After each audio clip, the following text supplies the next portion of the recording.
You get home after a day that never really ended. Your body is in the garage, but your mind is still at work. You are replaying a conversation you should have handled differently, thinking about the message you have not answered, imagining tomorrow's problems before tomorrow has even arrived. Then you put on your helmet. You turn the key. The engine comes alive beneath you. You pull onto the street, and within a few minutes, something changes. The problems are still there. Nothing has been solved. But the noise inside your head begins to fade. Now you are watching the curve ahead, measuring the distance between you and the next car, feeling the wind against your chest, the vibration through the handlebars, the position of your body as the road shifts beneath you. From the outside, someone might call it adrenaline, distraction, maybe even escape. But that explanation misses something important. Why can an activity that demands constant vigilance make your mind feel more peaceful? The answer is not simply that motorcycles are exciting. Riding temporarily changes what your brain considers important. It reorganizes your attention, your emotions, your perception of control, and eventually, even the way you see yourself. The first thing riding does is force your attention to stop negotiating. In ordinary life, your mind is constantly switching between unfinished tasks, notifications, memories, imagined conversations, and future problems. Even when nothing urgent is happening, dozens of thoughts compete for the same mental space. On a motorcycle, that competition becomes much simpler. The road presents information that may require an immediate response. Speed, distance, traffic movement, road conditions, body position, escape routes, a car drifting toward your lane. Your brain is not becoming empty, it is becoming organized. Imagine leaving home while replaying an argument. You are still constructing the perfect response in your head when you reach a crowded intersection. One vehicle is turning, another is approaching too fast. A driver may change lanes without seeing you. Suddenly, the argument disappears from awareness. Not because you have resolved it, but because your attention has been given a clear hierarchy. The present moment has consequences. Everything else must wait. That mental silence many writers describe is not conventional relaxation. It is intense concentration without the usual confusion. And once your attention becomes concentrated, the world starts to feel different. The second thing writing does is make your surroundings feel physically real again. Much of modern life happens through screens, climate-controlled rooms, predictable routines, and environments designed to reduce discomfort. You can spend hours thinking about the world without deeply feeling that you are inside it. A motorcycle changes that. You notice temperature, wind, pressure, sound, vibration, balance, and movement. A slight crosswind is not just information. You feel it push against your body. A change in pavement texture travels through the tires, the suspension, the handlebars, and into your hands. Your brain is continuously combining what you see with what your body senses. You are not simply observing the environment, you are participating in it. That can feel grounding, especially if your daily life is mostly abstract. Emails, deadlines, plans, numbers, conversations. The direct physical feedback of writing can make the world feel vivid again. But there is another side to this. For someone who often feels detached, emotionally numb, or trapped inside their own thoughts, intense sensory stimulation may become one of the few experiences powerful enough to make them feel fully awake. The question is not whether that feeling is real. It is what you need that intensity to interrupt. Because when the senses fill your awareness, repetitive thoughts begin to lose their grip. That is the third effect. Rumination is what happens when the mind repeatedly returns to the same problem without reaching a useful conclusion. You replay what happened, predict what might go wrong, rehearse conversations that may never occur. Writing interrupts that loop by replacing vague emotional problems with concrete tasks. Brake here. Adjust your position. Watch the vehicle ahead. Scan the next intersection. Prepare for the curve. A rider may spend the entire morning worrying about a decision, then ride for an hour without consciously thinking about it once. When the motorcycle is parked, the problem may return. but sometimes it returns with less emotional intensity. The ride created distance. That distance can be useful. It can prevent you from reacting impulsively. It can give your nervous system time to settle before you return to a difficult conversation. But a pause is not the same as a solution. If every uncomfortable emotion sends you toward the garage, riding can become a way of postponing grief, conflict, responsibility, or self-examination.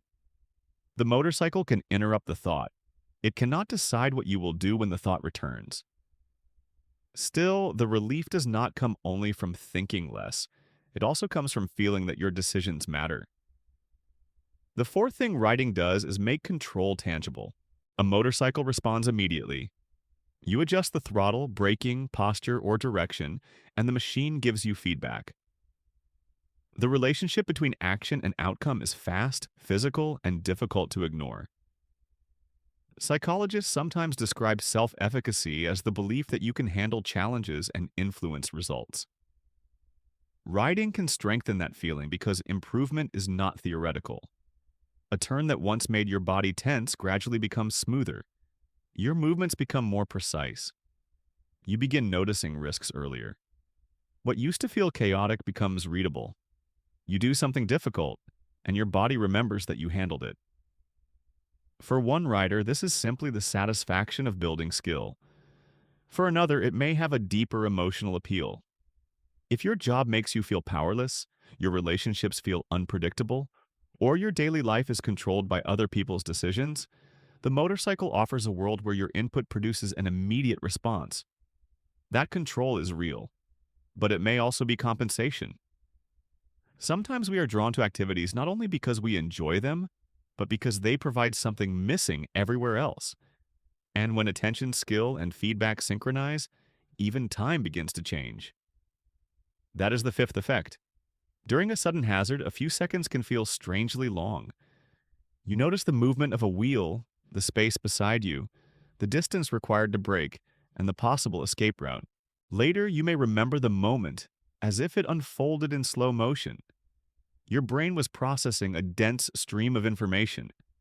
But on a familiar road, the opposite can happen. Your actions become smooth and coordinated. You are absorbed without feeling overwhelmed. An hour passes, and it feels like 20 minutes. Riding can stretch time or compress it depending on challenge, novelty, and concentration. This altered sense of time is part of what makes a ride feel separate from ordinary life. For a while, you are not measuring the day through meetings, messages, or obligations.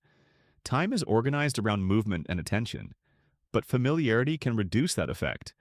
A route that once felt vivid becomes predictable. Some riders respond by looking for greater distance, sharper challenges, or more intensity. That does not automatically mean recklessness, but it is worth noticing when presence begins to require increasingly powerful stimulation. Because stimulation does not only affect attention, it also changes emotion. The sixth thing riding does is convert emotional pressure into action. Stress and frustration often feel shapeless. You know you are tense, but you do not know where to put the tension. Riding gives it structure. Observe, decide, move, correct, continue. Your breathing becomes steadier. Your muscles coordinate around a task. Your attention stops feeding every possible worry and begins responding to what is directly in front of you. You may return home calmer even though the situation that upset you has not changed. This can be healthy emotional regulation. A ride may create enough space for you to respond thoughtfully instead of acting from anger or panic. But emotional regulation and emotional suppression are not the same thing. Regulation helps you return to an emotion with greater clarity. Suppression helps you avoid feeling it at all. If you can only feel calm while moving, if silence becomes intolerable, or if riding replaces the ability to name what hurts, ask for support, or face conflict, then the motorcycle is no longer just helping you process emotion. It may be helping you stay ahead of it. And when this emotional shift happens repeatedly, riding stops being only something you do. It becomes part of who you believe you are. That is the seventh and deepest effect. Every ride becomes evidence in your personal story. You remember the first difficult route you completed. The moment you stayed calm under pressure, the trip you took after a breakup, the friends you met, the machine you rebuilt, the hours when no one needed anything from you. Over time, these experiences support a powerful identity. I am independent. I can handle uncertainty. I do not panic when things become difficult. I am a rider. A motorcycle sitting in a garage may represent much more than transportation. It may symbolize competence, belonging, solitude, rebellion, discipline, recovery, or freedom. That identity can expand your life. It can create community, confidence, and a stronger sense of capability. But identity can also become armor. What happens when being strong means you cannot admit fear? When independence means you cannot depend on anyone? When being fearless means you cannot acknowledge vulnerability? You may genuinely love freedom while also using the identity of freedom to protect yourself from closeness, uncertainty, or helplessness. Both things can be true. So the final question is not whether motorcycle riding is good or bad for your brain. The more revealing question is this: does riding create freedom, or does it reveal what you need freedom from? When you started the motorcycle after that difficult day, the road did not erase your problems. It gave your mind a world where priorities were clear, your senses were awake, your actions mattered, and your identity felt coherent. Sometimes that is genuine presence. Sometimes it is temporary protection. Most of the time, it is a little of both. The motorcycle does not create one universal psychological experience.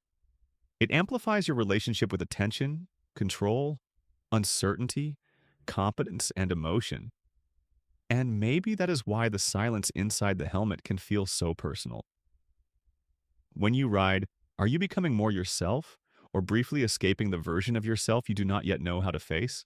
If this felt familiar, share what riding changes inside you and subscribe for more explorations of the psychology behind everyday behavior.